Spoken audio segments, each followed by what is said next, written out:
happens. Welcome back to the James Show, News Talk 820, 93.3 FM, WBAP. I am your host, James Parker. My next guest, Ethan Watson from the Young Voices. Welcome to the James Show, Ethan. Thank you so much for having me on.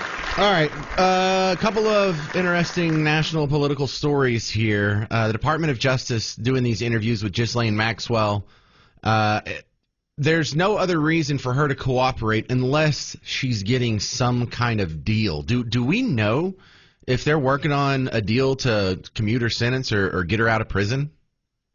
You know, we haven't heard a lot about that. Obviously, she's angling for that, and that's why she's buttering up the president in this transcript, which otherwise didn't really shed a whole lot of light on the situation. We don't know what sort of deal she's going to get, if she's going to get a deal. President Trump, in typical Trump fashion, has kind of waffled around saying, oh, maybe not. So we don't know. I certainly think that would be the wrong move to sort of show leniency to a convicted sex trafficker. But it's all up in the air. It's shrouded in mystery, as many parts of this are. Right. So it sounds like if she wants to get out, she's going to have to name some names. Do you think that's going to happen? Well, she certainly named a lot of names in the transcript of her interview with Todd Blanche, although not in the way that maybe we were expecting or hoping. She basically rattled off a bunch of people that we know were affiliated with Epstein, like Les Wexner, like Bill Clinton, and then basically said she never saw anyone doing anything inappropriate ever, which it rings untrue to me. It's not believable because she was an active participant in some of the. Well, if you believe Virginia Guffrey's book, where she said that Ghislaine was the one who recruited her while she was underage and participated in some adult activities while she was underage. It sounds like she's just saying that to exonerate herself. Right, and she kind of tries to transfer the blame on some of the other maybe massage therapists that were around, saying, oh, no, it was this person whose name is redacted that was going around and recruiting these underage girls. And so there's a lot of blame shifting. She also comes across as really unreliable. She says she's having cognition problems. She can't remember, like, broad time frames and what was going on in them.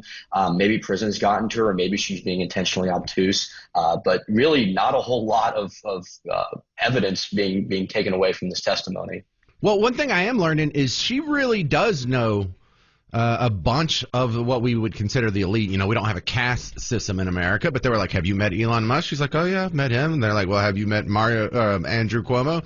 Oh, yeah, and his brother, the news guy, and he on TV? Yeah, Chris Cuomo. You don't remember meeting an anchor from CNN at the time? And so, you just go down the list. She really is super connected.